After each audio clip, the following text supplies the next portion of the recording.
वंदे वंदे। मंच पर उपस्थित भारतीय जनता पार्टी के लोकप्रिय और प्रमुख अध्यक्ष माननीय श्री स्वतंत्र देव सिंह जी, जनपद के प्रभारी मंत्री और प्रदेश सरकार में मेरे वरिष्ठ सहयोगी विधि और न्याय मंत्री श्री ब्रजेश पाठक जी, माननीय सांसद श्री प्रवीण निषाद जी, माननीय विधायक श्रीमती संजू देवी जी, श्रीमती अमिता कमल जी, जिला पंचायत के अध्यक्ष श्री श्याम सुंदर वर्मा जी,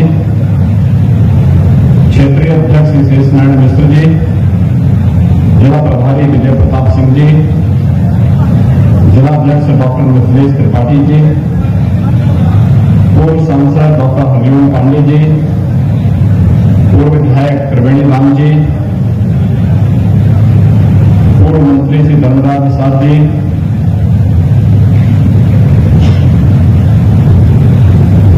पूर्व विधायक श्री जयराम विमल जी, अध्यक्ष नगर पालिका श्रीमती श्रद्धा गुप्ता जी, और आज के इस अम्बेडकर नगर जनपद के अकबरपुर विधानसभा क्षेत्र में उपस्थित इस विधानसभा समेत सभी पूरे जनपद से उपस्थित भाइयों बहनों, एक साथ 334 करोड़ रुपए की परियोजनाओं का शिलान्यास और उद्घाटन आज यहां पर हो रहा है। मैं इसके लिए आप सबको हृदय से बधाई देता हूं, आप सबका अभिनंदन करता हूं।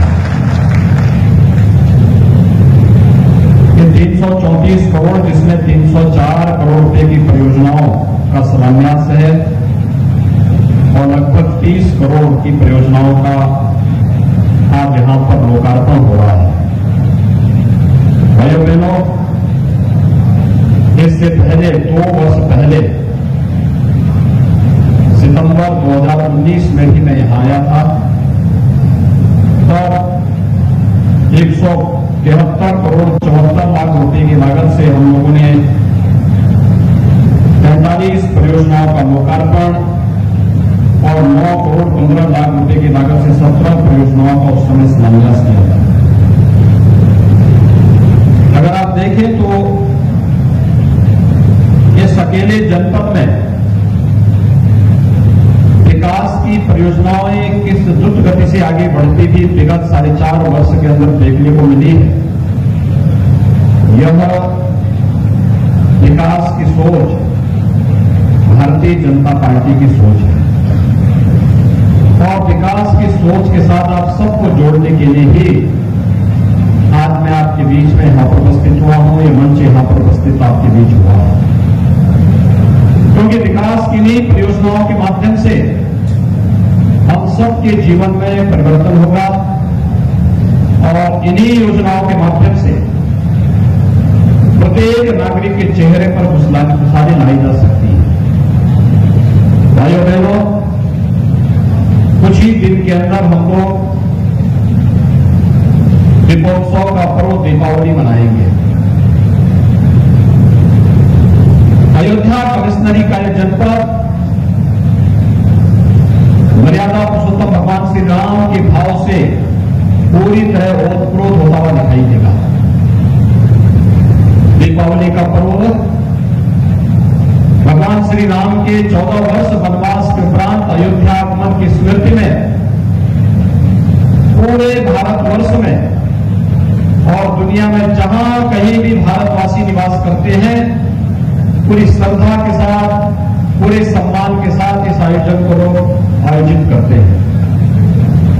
हम सब इस आयोजन के साथ जुड़ सके, दीपावली के पहले, पर्व और त्योहार के पहले हर एक व्यक्ति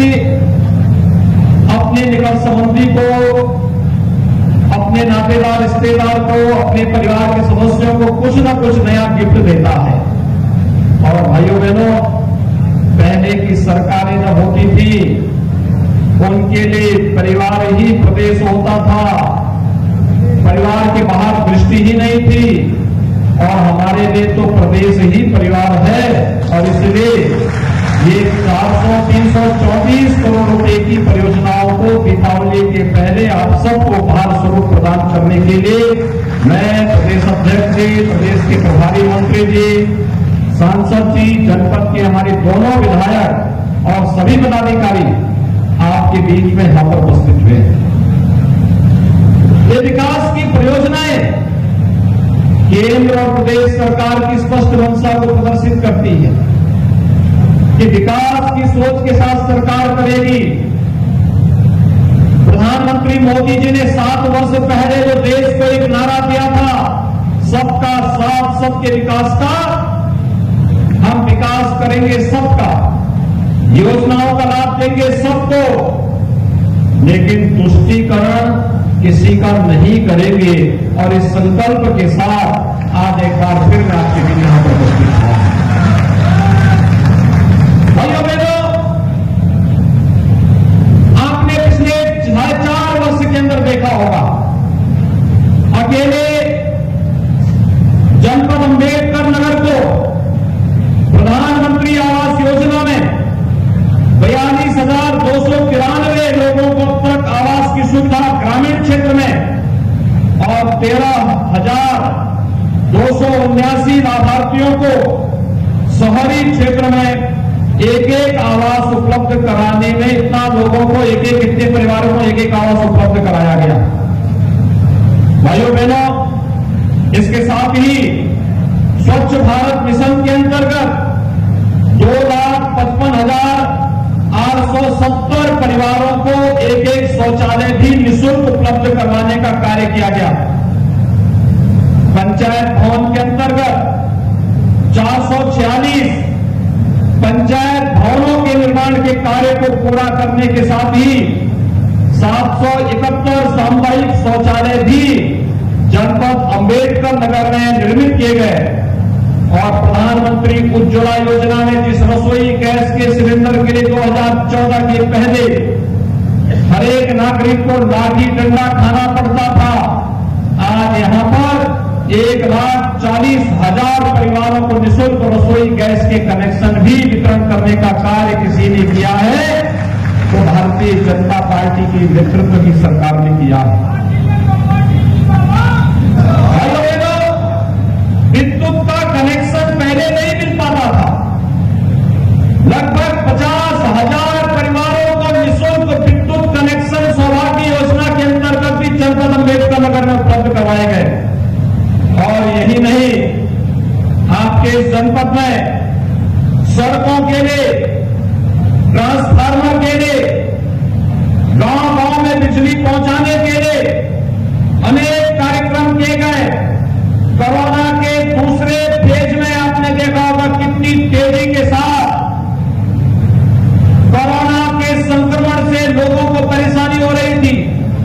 और मुझे बताते हुए प्रसन्नता है कि जनपद अंबेडकर नगर में आज यहां पर मेडिकल कॉलेज में, सामुदायिक स्वास्थ्य केंद्र टांडा, महिला चिकित्सालय जलालपुर में भी ऑक्सीजन प्लांट अब लग चुके हैं। अब ऑक्सीजन के लिए हमें कहीं और पर निर्भर नहीं रहना पड़ेगा, बल्कि इस जनपद के मेडिकल कॉलेज में, हॉस्पिटल में ही ऑक्सीजन का स्वयं उत्पादन होगा और उसकी आपूर्ति भी हॉस्पिटल को करने में सहायता प्राप्त होगी। पहले गरीब स्वास्थ्य की सुविधा में भटकता था। प्रधानमंत्री मोदी जी ने प्रधानमंत्री जन कल्याण योजना के माध्यम से, आयुष्मान भारत की योजना के माध्यम से हर एक गरीब परिवार को निःशुल्क 5 लाख की स्वास्थ्य बीमा का कवर प्रतिवर्ष दिया। और हमारी सरकार ने मुख्यमंत्री जन आरोग्य योजना के अंतर्गत छूटे हुए परिवारों को आच्छादित किया। मुझे बताते हुए प्रसन्नता है कि 1,64,869 गरीब परिवारों को यहां पर आयुष्मान भारत के साथ जोड़ने की कार्रवाई हुई है, जिनमें 2,27,000 से अधिक लोगों को गोल्डन कार्ड अब तक जारी हो चुके हैं। भाइयों बहनों, प्रधानमंत्री किसान सम्मान निधि में जनपद अम्बेडकर नगर में 3,95,647 से अधिक किसानों को सालाना 6,000 रुपए प्रतिवर्ष उनके खाते में देने की कार्रवाई हो रही है।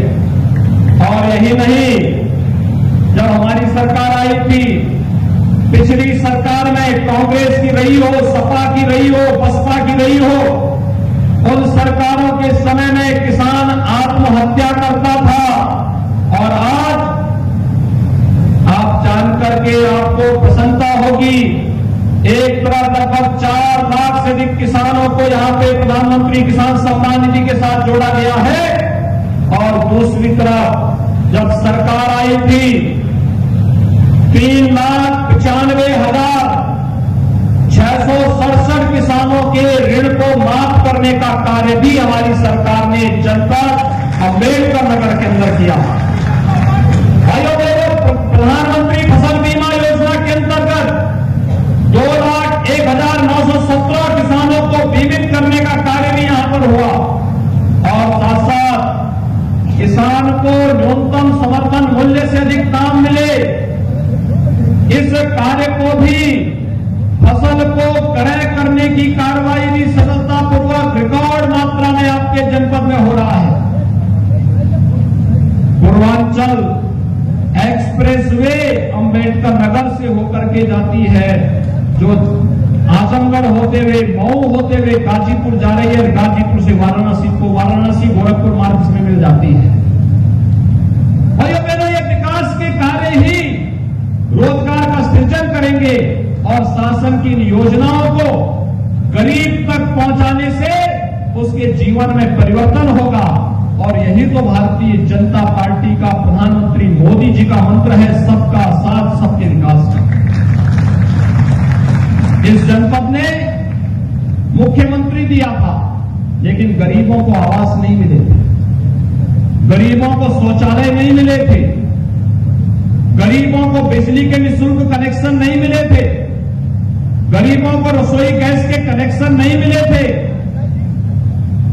सड़कें नहीं बन रही थी, हाईवे नहीं बन रही थी, बिजली पहले नहीं आती थी। आज बिजली जाती नहीं, आज बिजली आती है, पहले बिजली आती नहीं थी। यही अंतर है, और यही अंतर समझाने के लिए आज भाइयों बहनों हम सब आपके बीच यहां पर आए हैं।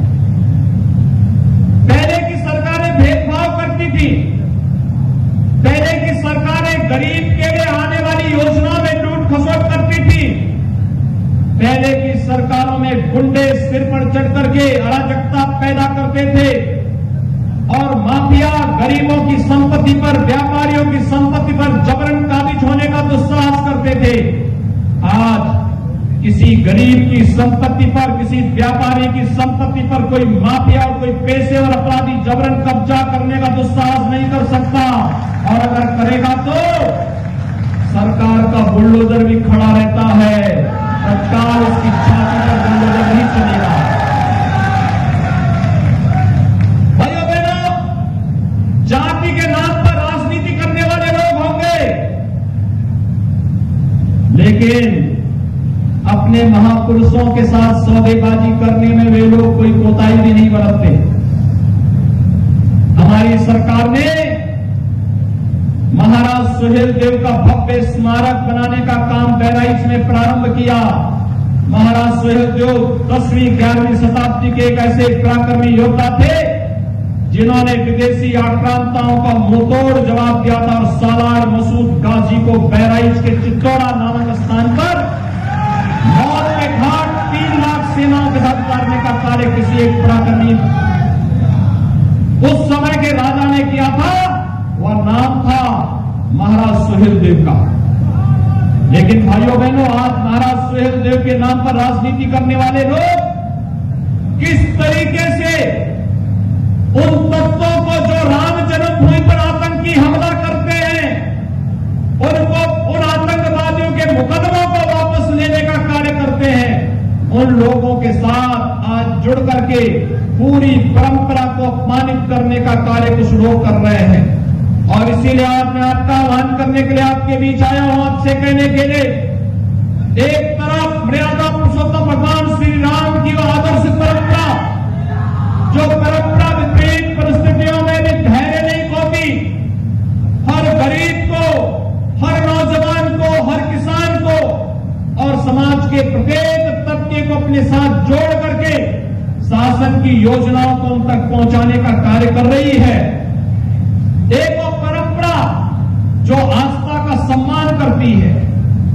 आपने देखा होगा पिछले 4.5 वर्ष के अंदर उत्तर प्रदेश में कोई भी व्यक्ति किसी भी मत, किसी भी मजहब, किसी भी संप्रदाय और किसी भी पंथ का अनुयायी हो, पर्व और त्योहार मनाने में उसको कोई कोताही नहीं, शांतिपूर्ण तरीके से सभी पर्व और त्योहार मनाए जा रहे हैं। लेकिन इससे पहले होली आती थी, कर्फ्यू लग जाता था, दीपावली आती थी, फिर कर्फ्यू लग जाता था, रामनवमी आती थी, कर्फ्यू लगता था, जन्माष्टमी आती थी, कर्फ्यू लगता था, शिवरात्रि आती थी, कावड़ यात्रा सरकार नहीं निकालने देती थी, कहती थी दंगे हो जाएंगे।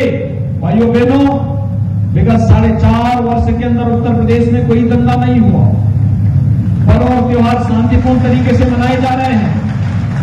सरकार सुरक्षा की व्यवस्था भी करती है। और अब हम कुछ ही दिनों में दीपावली के भव्य आयोजन को करेंगे और दीपावली का यह भव्य आयोजन हमें उत्साह और उमंग के साथ प्रकाश पर्व के साथ जोड़ने का एक नया संदेश देता है। और प्रकाश का यह पर्व इतना उत्साह और उमंग के साथ हमें जोड़ रहा है कि आपकी आस्था के सामने कोरोना भी अपनी हार मान चुका है। भाइयों बहनों, हम सबको आभार व्यक्त करना चाहिए प्रधानमंत्री मोदी जी का, जिन्होंने भारत के हर नागरिक को, सबको वैक्सीन और फ्री में वैक्सीन की बात कही। आज आपको अम्बेडकर नगर में भी सबको फ्री में वैक्सीन लगाने की कार्रवाई चल रही है। युद्ध स्तर पर वैक्सीन लग रहे हैं। दुनिया के अंदर कोई देश फ्री में वैक्सीन इतने बड़े पैमाने पर नहीं लगा पा रहा है, लेकिन भारत ने कल 100 करोड़ से अधिक लोगों को फ्री में वैक्सीन देने का काम पूरा कर दिया है। एक बड़ा लक्ष्य उत्तर प्रदेश ने 12 करोड़ 32 लाख लोगों को अब तक वैक्सीन दे दिया है और एक क्रम निरंतर आगे बढ़ रहा है। कोई छूटने न पाए, हम सबकी जिम्मेदारी बनती है। ये राष्ट्रीय कार्यक्रम है। उन चेहरों को पहचानिए। कोरोना जैसी महामारी के खिलाफ जब देश की लड़ाई आगे बढ़ रही थी, ये लोग समाज को गुमराह कर रहे थे, समाज को भड़काने का कार्य कर रहे थे। आज उन लोगों से सावधान होने की आवश्यकता है। ये लोग रंग बदलते हैं। इनकी स्थिति को देख करके कभी कभी गिरगिट भी शर्मा जाएगा। कब ये लोग क्या बोले, कोई भरोसा नहीं।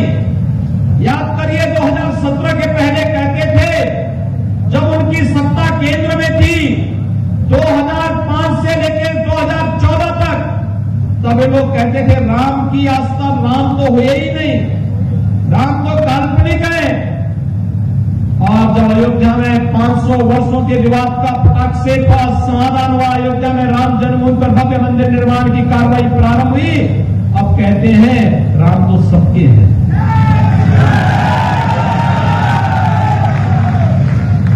कितनी जल्दी पलटी मारते हैं।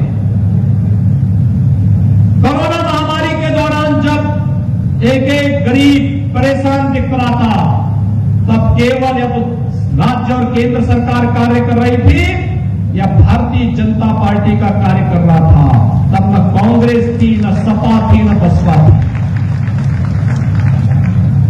प्रशासन कार्य कर रहा था, हेल्थ वर्कर्स काम कर रहे थे, कोरोना वॉरियर्स काम कर रहे थे, लेकिन ये सब सेल्फ क्वारंटीन में चले गए थे, अपने अपने घरों में दुबक गए थे। भाइयों बहनों, मैं आपसे पूछना चाहता हूं, जो आपके दुख के साथ खड़ा नहीं हो सकता, क्या आपको उसके साथ खड़ा होना चाहिए? थोड़ा जोर से जवाब दीजिए। क्या आपको उनके साथ खड़ा होना चाहिए? कहां चले गए थे सपा के लोग?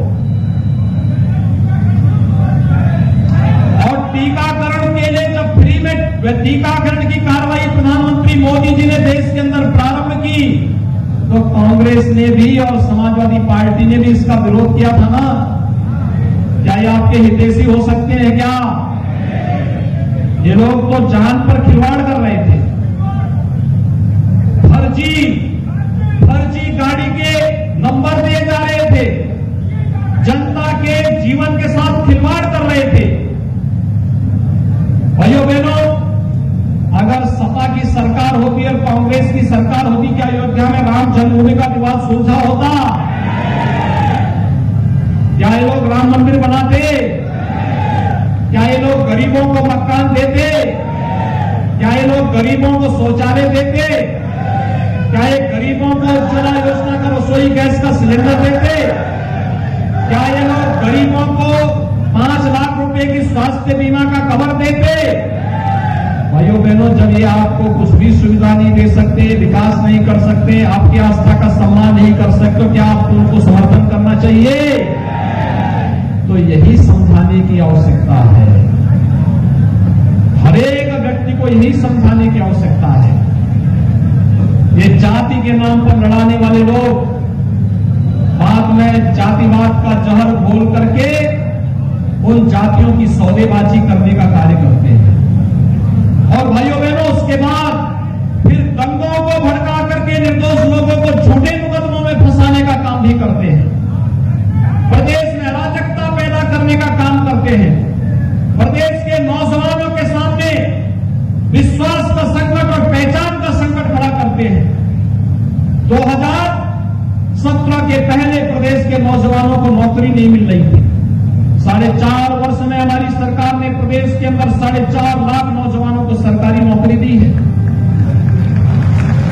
प्रदेश में बेहतर कानून व्यवस्था की स्थिति के माध्यम से 1,61,00,000 लोगों को निवेश करवा करके यहां पे नौकरी उपलब्ध करवाई है। और परंपरागत उत्पाद और परंपरागत हस्तशिल्पी और कारीगरों को प्रशिक्षित करके 60 लाख लोगों को स्वतः रोजगार के साथ जोड़ने का कार्य भी हुआ है। भाइयों बहनों, पहले नौकरी निकलती थी, एक खानदान वसूली के लिए निकल पड़ता था, इतना हंगामा होता था कि कोर्ट को उसको स्टे करना होता था और उसके बाद नौकरी ठप। नौजवान बेचारा इंतजार करते करते बूढ़ा हो जाता था, नौकरी कभी नहीं आती थी। आज तो सरकार ने तय किया है, कोरोना महामारी से देश दुनिया जूझ रही है, हर नौजवान को सरकार टैबलेट भी देगी और स्मार्टफोन भी प्रदान करने का कार्य करने जा रही है। ऑनलाइन एजुकेशन के साथ साथ ऑनलाइन एग्जामिनेशन भी होगा। पढ़ाई के साथ साथ परीक्षा भी ऑनलाइन हो पाएगी और इसकी व्यवस्था सरकार कर रही है। टैबलेट और स्मार्टफोन नौजवानों को उपलब्ध करवा रही है। और इसलिए आज हम सब आपके बीच आए हैं। जो सरकार आस्था को सम्मान न दे सके, बिना भेदभाव के सुरक्षा न दे कर सके, बिना भेदभाव के गरीब कल्याणकारी योजनाओं का लाभ गांव को, गरीब को, नौजवान को, महिलाओं को, किसानों को न दे सके, विकास की परियोजनाओं को आगे न बढ़ा सके, उस पार्टी को चुनाव लड़ने का कोई अधिकार नहीं होना चाहिए। और आती है तो उनकी जमानत जब्त कराने का अधिकार आपके पास होना चाहिए। होना चाहिए कि नहीं होना चाहिए? इसलिए भाइयों बहनों, 2017 के पहले बिजली मिलती थी क्या? आज तो बिजली आती होगी ना। 2017 के पहले राशन मिलता था क्या? आज राशन मिल रहा है कि नहीं मिल रहा है? तो भाइयों बहनों, यही अंतर है।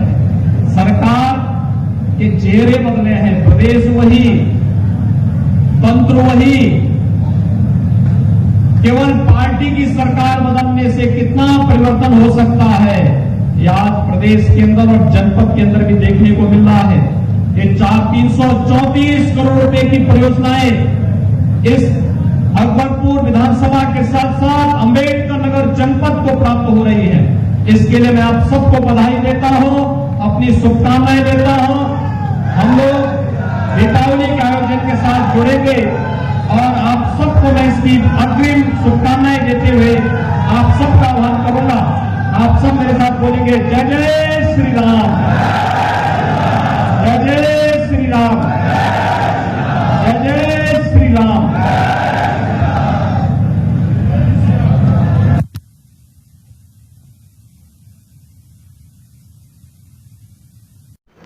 अगर आपको हमारा वीडियो पसंद आया है तो प्लीज़ लाइक कीजिए, सब्सक्राइब कीजिए और बेल आइकन की घंटी जरूर दबाइए।